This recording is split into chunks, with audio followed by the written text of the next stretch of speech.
Oracle, Capital One, Hewlett-Packard, Kinder Morgan, Duke Energy, Fossil, and Urban all have Outfitters. CEOs with a salary of $1 or less. The key word here is salary, because that doesn't capture the entire compensation. So ironically, one of the people who gets $1 in the salary is also the highest paid CEO in America. I'm talking about Larry Ellison of Oracle. So his salary in 2012 was $1, but his total compensation was $96 million.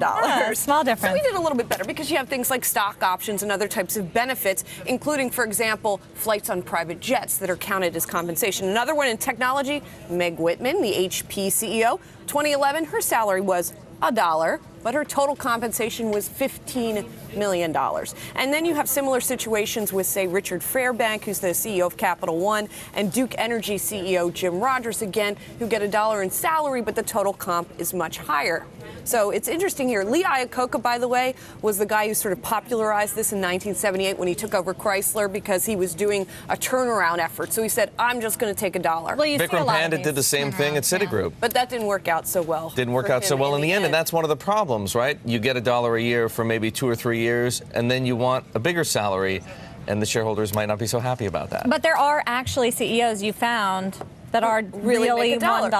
Well, one of them is Richard Haines. He's the Urban Outfitters CEO and founder. Remember, he just came back to the company. His 2012 salary was $1. His total comp was about $30,000, but that's because of insurance. Okay, that's not But much. remember, he also owns 20% of the shares, so his fortune's very closely tied with that of the company. Larry Page is another one. Google CEO and co-founder. 2011, his salary was $1. His total comp was $1, but he also has an estimated net worth of more than $23 billion. I mean, that's the key. All these guys can afford to get $1, right? They're not going to the poorhouse because they're sacrificing hair shirts. We're not talking about this kind of situation.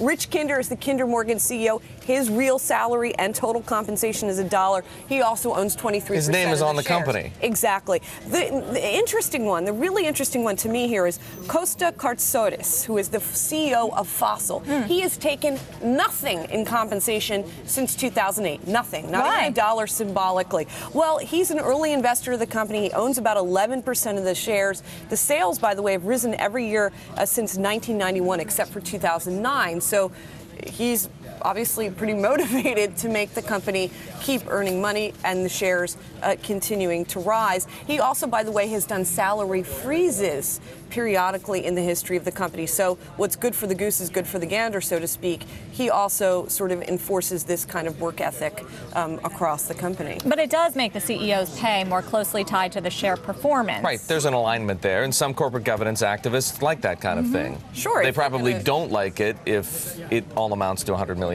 which is, as you point out, about as much as you could ever get paid. Right. Well, I mean, and it might amount theoretically to $100 million for these guys who really only make $1 if their share gains are that big. But it would have to be pretty darn big for them to make that kind of a profit.